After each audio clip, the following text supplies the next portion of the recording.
హిందూ పురాణాలలో బ్రహ్మాండాన్ని కొన్ని లోకాలుగా విభజించారు. ఇవన్నీ విరాట్ పురుషుని శరీరంలోని అవయవాలుగా భావించారు. మహాభాగవతం 2వ స్కందంలో ఈ లోకాల గురించి వర్ణన ఉంది. మొత్తం 14 లోకాలని, వాటిలో ఊర్ధ్వలోకాలు అనగా భూమి నుంచి పైనున్నవి 7, అధోలోకాలు అనగా భూమి నుంచి కిందనున్నవి 7. ముందుగా ఊర్ధ్వలోకాలు చూద్దాం. అవి 7. 1 భూలోకం. ఇచ్చట స్వేదం అనగా చెమట నుంచి ఉద్భవించు పేళ్లు లేదా పేరులు, నల్లులు మొదలైనవి. ఉద్భిజాలు అనగా గుడ్డు నుంచి ఉద్భవించు పక్షులు, అలాగే జరాయుజాలు స్త్రీ పశువుల గర్భం నుంచి ఉద్భవించు మానవులు, పశువులు. నీటిలో నివసించే జలచరాలు మొదలైనవి ఉంటాయి. 2వది భువర్లోకము. భూలోకము పైన ఉంటుంది. ఇచ్చట సూర్య, చంద్ర, గ్రహ, నక్షత్రాదులు, అశ్విన్యాది నక్షత్ర సదృప్యాలైన గ్రహరాశులు, సూక్ష్మ శరీరులైన కిన్నెర, కింపురుష, విద్యాధరులు కలరు. సువర్లోకము లేక స్వర్గలోకము. ఇది భువర్లోకము పైన ఉంటుంది. ఇక్కడ అధిష్టాన దేవతలు అగు ఇంద్రాదులు, దిక్పాలకులు, వర్షవాయువులు, ఐశ్వర్యాదులు కలరు. వీరితో పాటు సాధ్యులు, మహర్షులు, గంధర్వులు, అప్సరసులు కలరు. వీరు కామరూపులై భోగాలను అనుభవింతురు. వీరికి వృద్ధాప్యం, శరీర దుర్గంధాదులు ఉండవు. వీరిని క్షుత్పిసలు బాధింపవు. వీరు అయోనిజులు కావున మాతృగర్భవాసం వీరికి ఉండదు. మహర్లోకము. ఇది సువర్లోకము పైన ఉంటుంది. ఇక్కడ దేవతలు తపస్సు చేస్తుంటారు. ఎలా స్వర్గలోకంలోని దేవతలు దివ్య సుఖాలను అనుభవిస్తున్నారో అవన్నీ ఇక్కడ తపస్సు ద్వారా పరిపూర్ణంగా అనుభవిస్తుంటారు. జనోలోకము. ఇది మహర్లోకము పైన ఉంటుంది. దీనిని కొందరు సత్యలోకమని కూడా అంటారు. ఏ స్త్రీ భర్త మరణానంతరం సహగమనం చేస్తారో ఆమె పవిత్రశీల ప్రభావంతో ఆమె పతికి అన్య జన్మ ఉన్నప్పటికీ జన్మరాహిత్యం కలిగి సతీ పతులిరువురు ఈ జనలోకంలో సుఖశాంతులతో వర్ధిల్లురు. ఇక్కడ అయోనిజ దేవతలు కూడా తపమాచరిస్తుంటారు.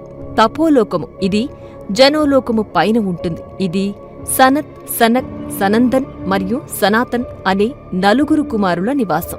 వీళ్లు విష్ణుమూర్తి యొక్క మొదటి అవతారాలు. వీరు అమరత్వం కలిగి 5 సంవత్సరాల చిన్నపిల్లల రూపంలో ఉంటారు. వారు బ్రహ్మలోకానికి, మిగతా లోకాలకు సులభంగా వెళ్లివస్తారు. ఇక్కడ అయోనిజ దేవతలు కూడా నివసిస్తారు. పంచభూతాలు, పంచేంద్రియాలు వీరి అధీనంలో ఉంటాయి. కైలాసం, వైకుంఠం, మణిద్వీపం, స్కందలోకం ఇచ్చటనే కలవు. ఈ లోకం సర్వదా సుగంధ ద్రవ్యాలతో, సువాసనలతో, శాంతియుతంగా, సాంద్రానందంతో కూడి ఉంటుంది. భూలోకంలో ఎవరెవరు ఏ ఏ దేవతామూర్తులను ఉపాసిస్తారో ఆయా మూర్తుల రూపాలతో ఇక్కడ తపం ఆచరిస్తున్నారు. ఈ రీతిగా వారు కల్పాంత కాలం అక్కడనే ఉండి కర్మానుసారం భూలోకంలో తిరిగి జన్మించి మరలా పవిత్ర తపాలు ఆచరించి ఎప్పుడు మహాప్రళయంలో సర్వం లయమగునో అప్పుడు వీరు కూడా జన్మరాహిత్యం పొందుదురు. సత్యలోకం. ఇది తపోలోకము పైన ఉంటుంది. ఇక్కడ సృష్టికర్త అయిన హిరణ్య గర్భుడు బ్రహ్మ అను ఒక అధికారిక పురుషుడు ఆ పదవిని అనేకానేక కల్పాలనంతరం ఒక్కొక్కరు పొంది తమ ఆయువు తీరినంతనే బ్రహ్మంలో లయమవుతారు. ప్రస్తుత బ్రహ్మకు మొదటి అర్ధభాగం తీరినది. భావి బ్రహ్మ శ్రీ ఆంజనేయ స్వామి. ఈ లోకంలో కూడా అనేక ఉపాసనలు చేసినవారు, వేదాంత విచారకులు, భూలోకంలో ఆత్మజ్ఞానం పొందినవారు, అసంఖ్యాకులగు మహర్షులు వేదాంత విచారణలు కావిస్తుంటారు. ఇప్పుడు భూలోకానికి కింద ఉండే అధోః లోకాల గురించి తెలుసుకుందాం. అవి 7. ఇందులో మొదటిది అతలలోకం. ఇది భూలోకానికి క్రింద ఉంటుంది. మయుడి కుమారుడైన బలుడి వినోదస్థానం. వీరు సూక్ష్మ శరీరులు, భౌతిక సుఖలాలసులు కావున అధిక మద సంపన్నులుగా ఉంటారు. వితలలోకం. ఇది అతలలోకం క్రింద ఉంటుంది. ఇక్కడ హటకేశ్వరుడు అనగా శివుడు భవానీ అమ్మవారితో వినోదిస్తుంటాడు. హాటకి నదీ జలాలతో తయారైన సువర్ణంతో అసుర స్త్రీలు అలంకరించుకుంటూ ఉంటారు. సుతలలోకం. ఇది వితలలోకం క్రింద ఉంటుంది. సప్త చిరంజీవులలో ఒకరైన మహాపురుషుడు బలిచక్రవర్తి ఇక్కడే ఉన్నాడు. బలిచక్రవర్తి స్వర్గంలో ఉండే ఇంద్రుడు అనుభవించే భోగాల కన్నా ఎక్కువ భోగాలను అనుభవిస్తూ వైభవంగా పాలిస్తుంటాడు. తలాతలలోకం. ఇది సుతలలోకం క్రింద ఉంటుంది. ఇక్కడ యక్షులుంటారు. అలకానగర పరిపాలకుడు కుబేరుడు యక్షులకు రాజు. వీరు అన్ని లోకాలలో ఉన్న గుప్త నిధులను రక్షిస్తుంటారు. మహాతల లోకం ఇది తలాతల లోకం క్రింద ఉంటుంది.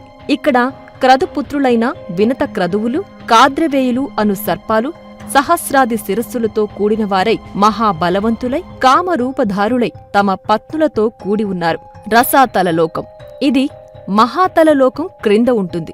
ఈ లోకంలో పరమేశ్వరునితో సంహరించబడిన దానవేంద్రులైన త్రిపురాసురులు, మాయ విద్యలో నేర్పురులైన అసురులు, రాక్షసులు నివసిస్తారు. ఇక్కడ మయుడు రాక్షసులుండే పట్టణాలను నిర్మిస్తుంటాడు.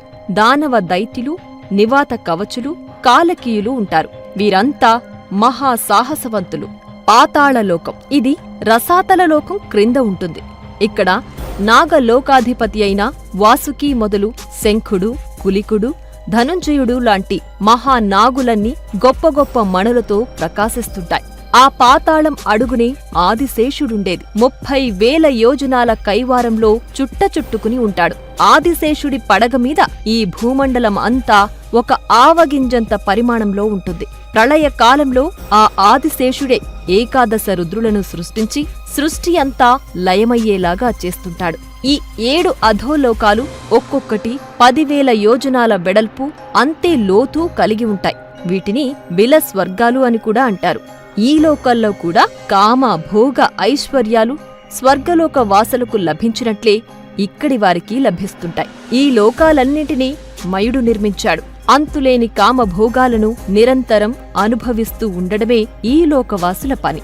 ఊర్ధ్వలోకాల వారికి ఉన్నట్లు ఇక్కడి వారికి మాత్రం సూర్యరశ్మి ఉండదు. అయితే సర్పాల మణులు దేదీప్యంగా కాంతులీనుతూ ఈ లోకాలలో వెలుగును ప్రసరింపజేస్తుంది.